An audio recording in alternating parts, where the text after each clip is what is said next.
Welcome to The Catholic Perspective, a podcast brought to you by rcspirituality.org. Enjoy the episode. Some straight talk about euthanasia. Mother Teresa of Calcutta had her critics. They accused her of wasting time, of making a big deal out of nothing. After all, she and her congregation of nuns specialized in taking care of the poorest of the poor. In fact, in taking dying people off the street and caring for them as they died. And what good does that do for society? And those people are useless. They're going to die anyway. Why waste so much time and so many resources to feed them, care for them, give them a roof over their heads and a bath and a bed? Why not take care of people who are useful for society? So argued the critics. And so the critics continue to argue. And the assumption underlying that criticism is rarely stated directly. It is the following: that human life has no inherent value. Rather, its value is determined by its usefulness as defined from the outside by society, in other words, by the people who are leading a particular society at a particular time, or even by oneself. Brought to its logical conclusion, this assumption that human life has no intrinsic value, that its value is extrinsically determined by its usefulness, leads to scenarios like the following. A trainload of people is unloaded near a Polish town called Auschwitz, where there's a clothing factory and some other industries. The passengers are lined up. One by one, the head of the factories looks them over.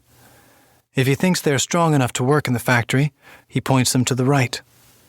If they're too old, or too young, or too sickly, he points them to the left. The ones who go to the right are given a uniform and sent to work. The ones who go to the left are incinerated. If human life has no inherent value, no worth beyond its youthfulness as a cog in the machine of society, there ought to be nothing wrong with this scenario. And yet, we all know that there is something wrong with it. Now, some philosophers will argue that what's wrong with it is the violation of freedom. Those people on the train should have been given the freedom to make the choice themselves. They should have been given a chance to choose whether or not their life was worth living, was useful to them. But the logical consequences of this view are the same. If the only value attached to an individual human life is that put on it by the individual, how do we resolve disagreements? The Nazi officer in charge of the factory has determined that his own life is more valuable than the life of the Jewish rabbi standing in front of him. And so from his perspective, there's nothing wrong with ending that rabbi's life. Of course, the rabbi will disagree. He will say that his life is equally important. In such a situation, all morality breaks down. There's no standard by which to arbitrate their conflict. They are reduced to the law of the jungle. Whoever is physically stronger can impose his will on whomever is physically weaker. Might makes right, as the old saying goes. So, whether the degree of usefulness is determined by oneself or by the leaders of society, the result is the same. If the value of human life is measured by the changeable standard of extrinsic usefulness, and not by some inherent, unchanging standard, Auschwitz, in some form or another, is the logical consequence. It's no coincidence that Nazi Germany was the first country to legalize euthanasia. Euthanasia is defined as an action or an omission which, of itself or by intention, causes the death of handicapped, sick, or dying persons. And the Nazis did exactly that, trying to eliminate handicapped and other unwanted people from the gene pool in their quest to dominate the world with a master race.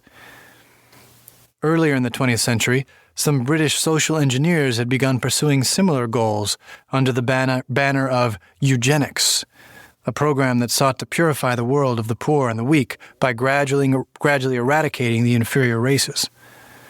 Margaret Sanger, the original mastermind behind the Planned Parenthood organization, was a die-hard eugenicist.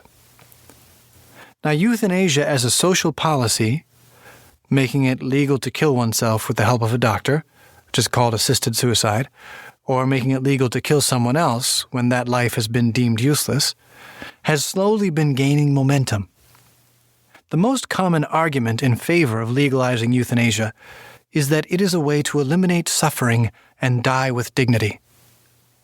That argument sounds convincing on the surface, but if you scratch the surface, you uncover the same assumption that made the Holocaust a convincing solution for Nazi social policies. The assumption is that the value of an individual human life comes not from the inside, from the fact of being a human life, but from the outside, from the fact of not suffering too much. Now, as soon as you admit that, however, you've put yourself on the road to Auschwitz. Why? Well, someone has to decide how much suffering takes the value out of human life. And then we're right back in the controversy between the Nazi officer and the Jewish rabbi. Whoever's the better debater, or whoever has the bigger gun, will arbitrarily win the argument and set the standard. But that standard will only last until someone comes along who's an even better debater, or who wields an even bigger gun. And that's why the legalization of euthanasia in Holland, for instance, produced an exodus of senior citizens. They began fleeing to neighboring countries because their friends were being euthanized by doctors or younger family members who had somehow determined that they were suffering too much and that it was time for them to die with dignity. These people saw their friends being murdered under the auspices of legal euthanasia, and they didn't want it to happen to them, so they escaped to countries where euthanasia was still called killing and was therefore still illegal. Human life does not derive its value from some random, changing, extrinsic determination. Human life has inherent value because every human being, simply by virtue of being human, is created by God and called to live in personal communion with God. That is why human beings have rights, but rocks, spiders, and squirrels don't have rights. That is why it is morally unacceptable to let children starve to death, or die from exposure, or be deprived of opportunities to receive an education. Every human being, regardless of age, gender, size, or health, has the same rights as every other human being, just because they're human, just because they're created by God and called to eternal, personal communion with God. The Founding Fathers of the United States recognized this when they wrote into the Declaration of Independence that all men are created equal and they are endowed by their Creator with certain inalienable rights. Now, most of the signers of the Declaration weren't Catholic, and many of them wouldn't even have called themselves Christians. But they recognized that unless human rights derive from God, are anchored in God, in a source of transcendent and objective value, they are not rights at all. And if we have no rights, well then, there's no real reason to demand justice or freedom or equality under the law or anything else. There's no basis for building a human community. That human life has intrinsic, God-given value has been the constant teaching of the Catholic Church. The Catechism summarizes it well in its discussion on the fifth commandment, thou shalt not kill. Number 2258 says, quote, "Human life is sacred because from its beginning it involves the creative action of God and remains forever in a special relationship with the Creator who is its sole end. God alone is the Lord of life from its beginning until its end. No one can under any circumstance claim for himself the right directly to destroy an innocent human being." End quote. This is why Mother Teresa of Calcutta didn't hesitate to pick up dying street people and bring them into a hospice in order to bathe them and feed them and give them a bed with clean sheets, even though they may have only a day or two left to live. That's what it means to die with dignity. It means to live with dignity, to respect the inherent dignity of every human life. When horses and pigs get injured or sick and become useless, it is morally acceptable to euthanize them, because they are not created in the image and likeness of God.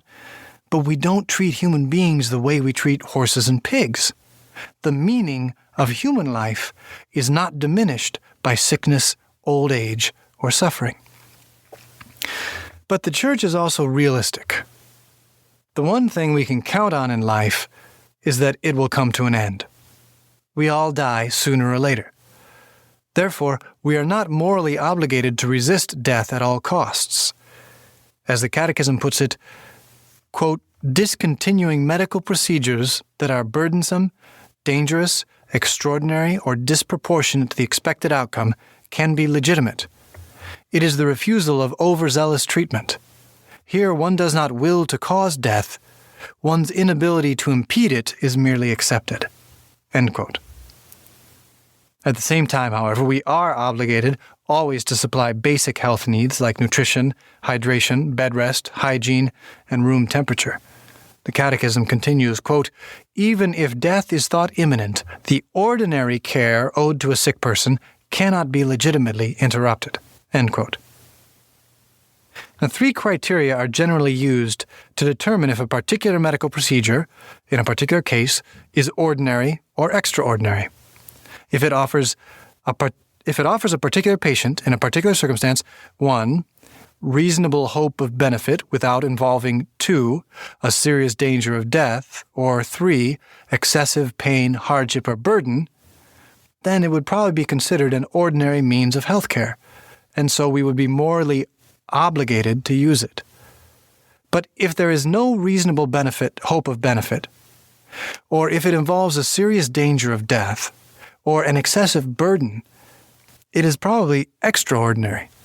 So there's no moral obligation to use it. It's optional.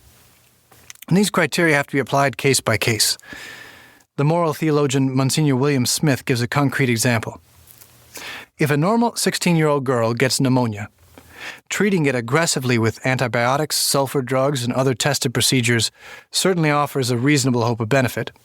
It does not involve a serious danger of death, and it is not excessively painful or burdensome. But if an 85-year-old man suffering from multiple forms of cancer and from kidney failure gets pneumonia, treating it aggressively with antibiotics and sulfur drugs will only aggravate his other ailments, increasing his pain, and very likely hastening his death. In his case, that treatment would probably be extraordinary, and he would not be morally obligated to take it. Sometimes it's not so easy to determine whether a procedure is ordinary or extraordinary in some circumstances. For those cases, we need to consult with doctors and church pastors who can help clarify the situation. In every case, however, the principle remains the same. Every human life is a mysterious and wonderful gift from God, a call to communion with Him. Its value depends not on some arbitrary standard of usefulness imposed from the outside by ideologies like eugenics and fascism, but on the mere fact of its being human. Any society that legalizes euthanasia or assisted suicide is denying that truth. It is taking upon itself the terrible responsibility of saying that some human lives are more valuable than others. It is usurping the role of God, which, in the end, leads to injustice and destruction. As one modern Catholic philosopher has put it, to be or not to be, that is indeed the question, and for the Christian, the answer is a resounding to be. And that's some straight talk about euthanasia.